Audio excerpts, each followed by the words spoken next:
Ny fiasan-javatra omarina dia maheno indrindra. Mivavaka manova zavatra.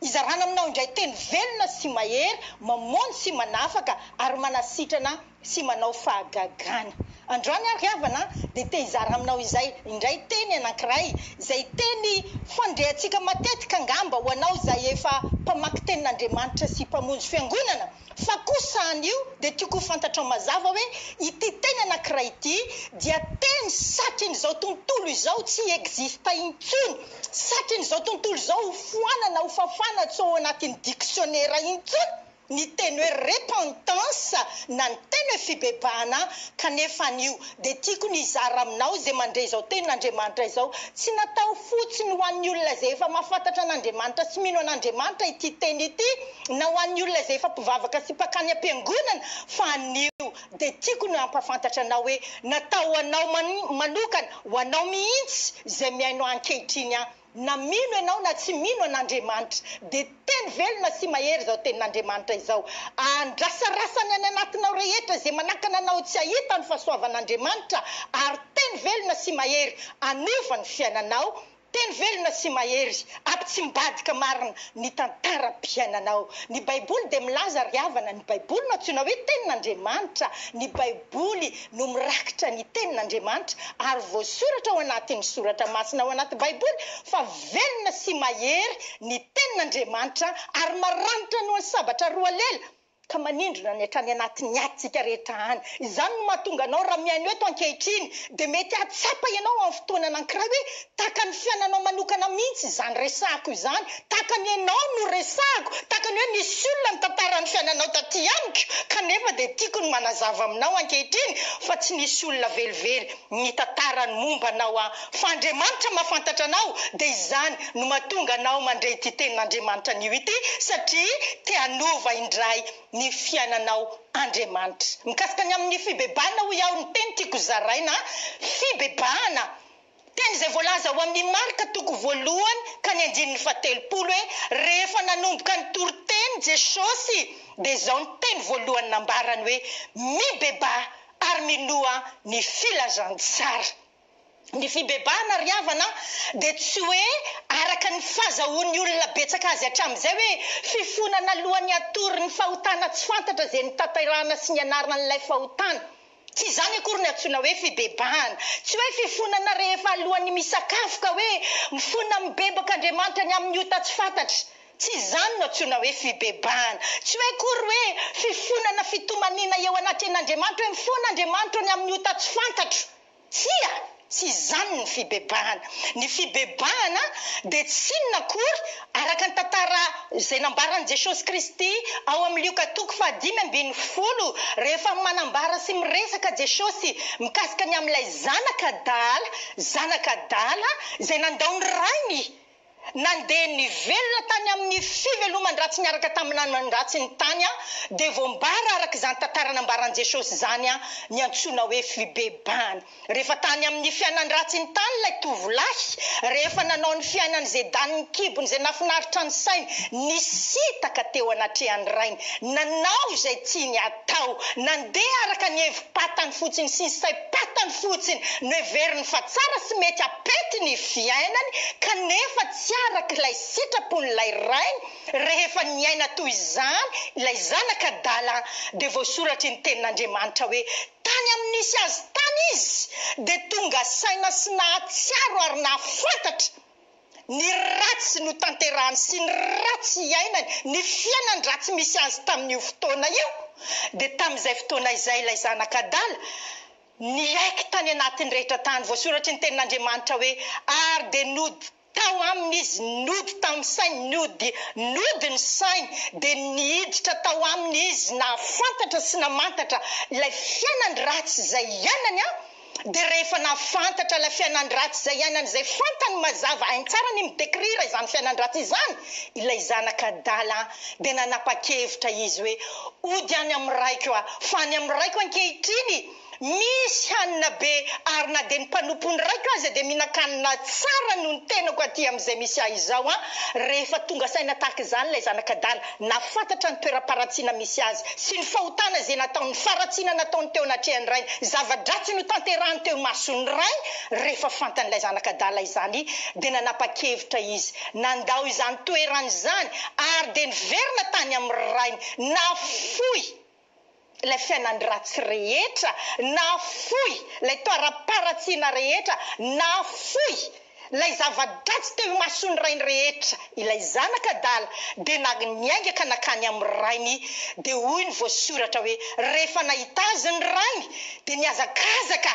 ary dia namihina azy faly indrindra ary dia nilaza hoe ity zanako ity efa maty fa velona indray ary efa very fahita indray dia izay no endrika anankiray azotsika anehoana sy anazavana ny antsoina hoe fibebahana ry havana sinona kory araka izany tantara izany fa fahafantarana mazava ny faratsiana misy eo amin'ny fiainantsika ny zava-dratsy izay iainantsika ny zava-dratsy izay tanterahantsika sy ataontsika eo amin'ny fiainantsika fahafantarana mazava izany toeram-paratsiana izany a dia fanapa-kevitra entitra sy mazava andao izany hiala amin'izany tanteraka afoy izany mihitsy ary dia manomboka isika miainga miala amin'izany toeran-dratsy fianan-dratsy izany a dia manatona tokoa an'Andriamanitra amin'ny fo tena feno fanenenana sy fanapa-kevitra hiala tokoa amin'ilay fiainan-dratsy izany no antsoina hoe fibebahana ry havana mampalahelo a betsaka ny kristianina mafantatra sy malala fotsiny ny anarana sy ny teny hoe fibebahana ary dia tena hoe hainy kristianina sy ny mpino tsy enjery izany teny izany fa raha dinihana amin'ny fiainan'ny kristianina maro dia betsaka ny kristianina ry havana no tsy nandalo akory izany antsoina hoe tena fibebahana araka an'Andriamanitra sy araka ny tenin'Andriamanitra izany raha maheno ahy ianao ankehitriny milazanao fa efa mpino milazanao ianao fa efa kristianina milazanao ianao fa mino an'Andriamanitra kanefa ny fiainanao dia mbola milona ao anatin'ny faratsiana ny fiainanao dia mbola voafatotry ny karazam-paratsiana maro samihafa ny fiainanao dia mbola voafatotry ny fahazaran-dratsy voafatotry ny langa sy fitapitaka mbola manipulatrice ianao mbola manipulateur ianao mbola fandanga ianao mbola titikely ianao mbola mianao anatin'ny fijangajangana sy ny langa maro samihafa ianao karazam-paratsiana maro tena mbola tsapanao hoe ao anatin'izany ny fiainanao a dia androany tonga aminao koa ny tenin'Andriamanitra hoe mibebay ianao ry havana dia inoy tokoa ny filazantsara fa ny filazantsara dia herin'Andriamanitra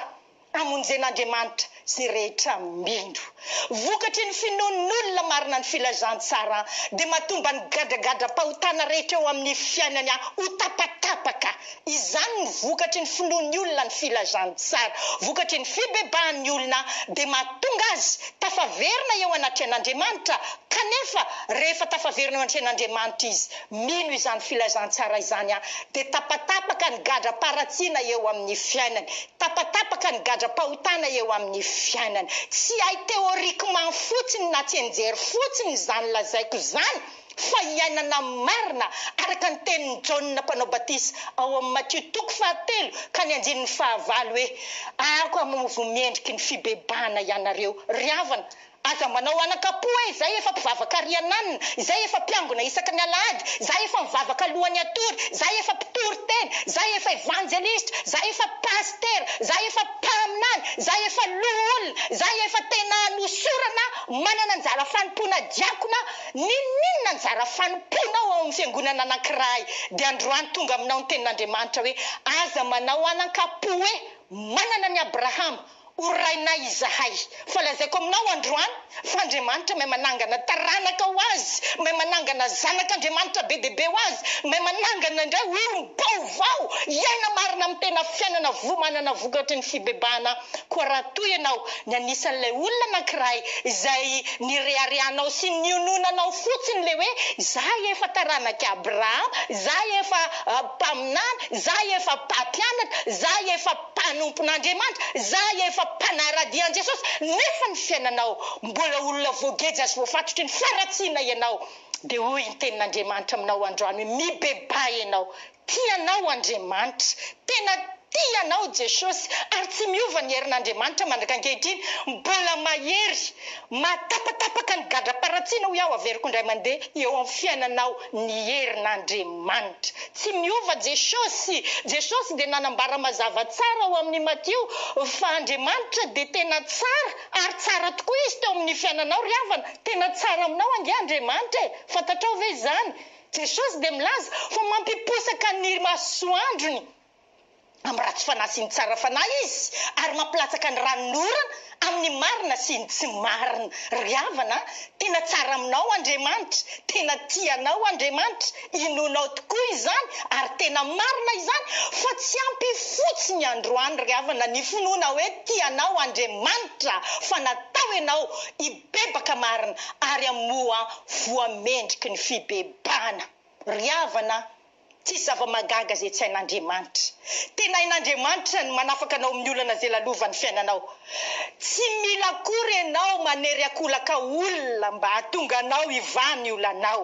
tsy natao akory ianao hanararaotra ny fahatsara-toetra ny hafa mba handrosoa ny fiainanao tsy natao velively ianao hoe hialokaloka ao anatin'ny fiainany ratsy isan-karazany mba hisurvivre tsy ry havana lehibe Andriamanitra mahay zavatra rehetra Andriamanitra noho izany dia nataony ianao tena hamoha voamendrika ny fibebahana fa izay tokana no lalana mahagaga ahitanao ny fiasan'Andriamanitra zay mbola tsy nirenesin'ny sofinao na hitany masonao fiasany mahagaga eo amin'ny fiainanao anova ny tantaram-piainanao zay efa nofinofisinao hatramin'izay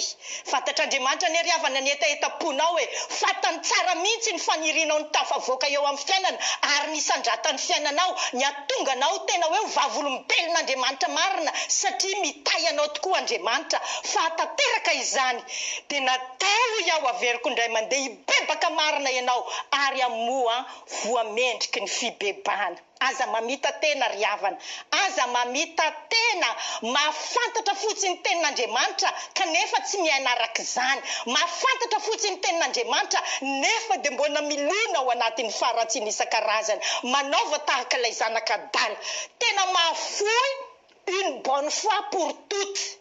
fa tsy hoe isan'andro dia irairaina foana hoe nandao anao ahela raiky eo tsy izay foana no irairaina isan'andro fa iraina indray mandeha izay dia iainana ao aorianan'izay ilay fiainana hoe ny bebaka marina na fohy tokoa ny fiainany ratsy izany no nkasitrana eo anatin'Andriamanitra ao amin'ny asan'ny apôstôly 7:10 ny tenin'Andriamanitra dia milaza hoe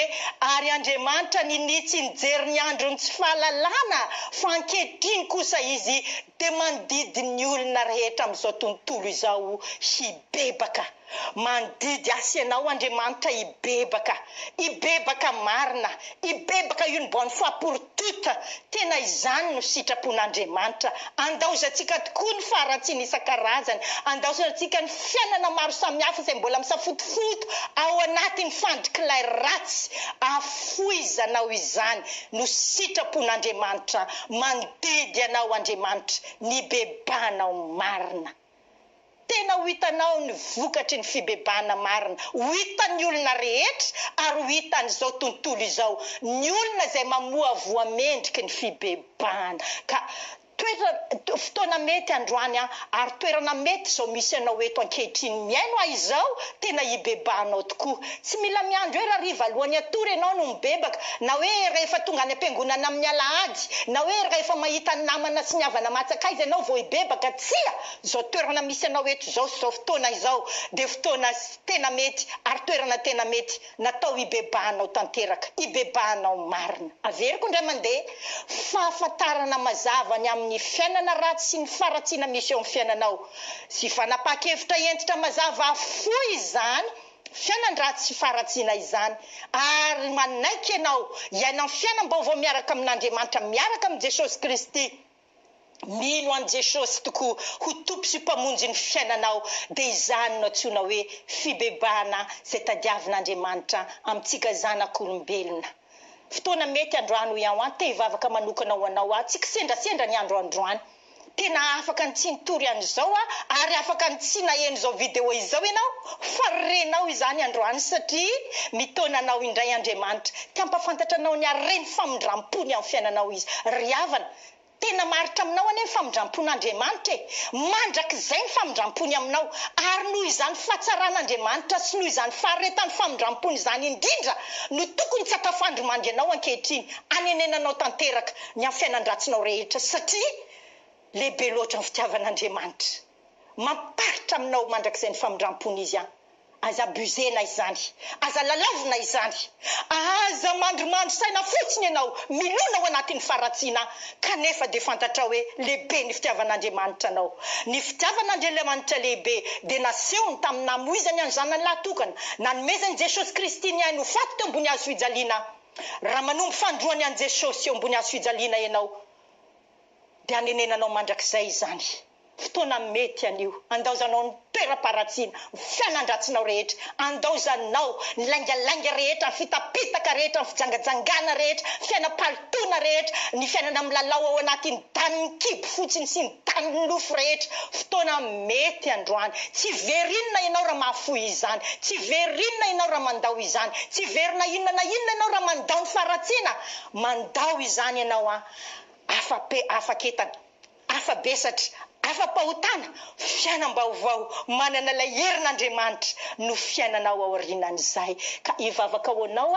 ao anatin'ny vavaka dia tiako ianao raha tena hibebaka tokoa tiako ianao raha tena hibebaka marina atolory ny fiainanao androany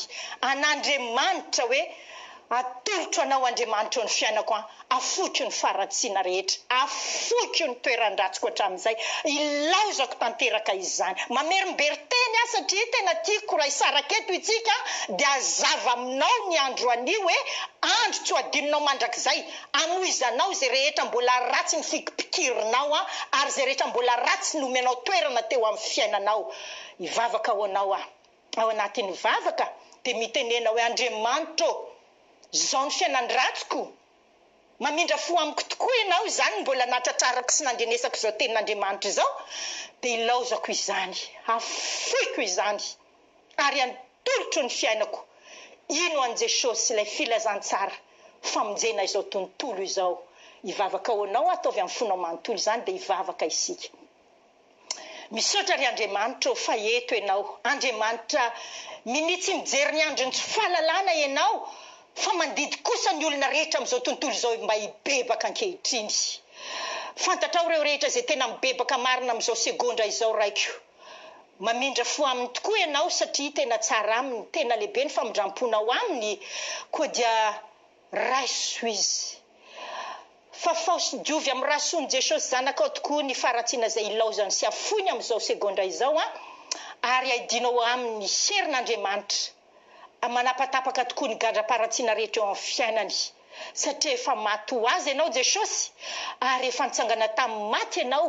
mba tonga anaiky afaka ny andeha amin'ny fiainam-baovao miaraka aminao Jesosy misaotra amin'ireo olona maro amanarivorivo ny raisinao amin'ny alalan'izao vidéo izao satria mibebaka tokoa izy ireo akatotsotra izao tenin'Andriamanitra izao misaotra Jesosy tahirizo izy ireo aritra mandra-piavinao ary miasa magaga eo amin'ny fiainana ianao anehoanao tokoa fa velona ianao ary tsy menatra ny Andriamaniny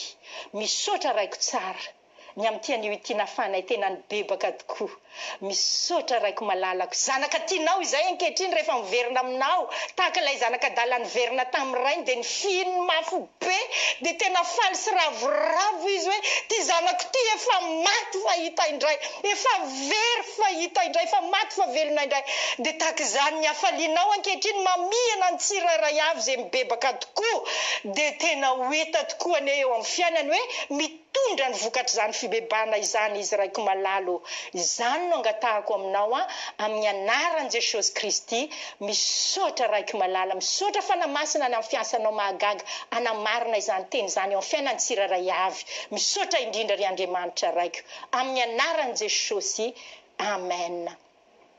dia falibe na zara izany tenin'Andriamanitra izany taminao fantatro fa tena tianao Andriamanitra tena tianao Jesosy fantany tsara ny fiainanao manontolo dia tena te hiasa magaga amin'ny fiainanao izy dia izany indray mbola nampifantariny ianao fa misy hery lehibe eo amin'ny fiainanao ny tena fibebahana tokoa ary dia ho hitanao ny vokatry ny fibebahana marina raha tena nataonao tamin'ny fonao manontolo mandra-piaona indray ary manao vidéo matetikety ihany moa fatao dia sahirakirana satria manao travaux be ao amin'ilay tranon'Andriamanitra izay misy anay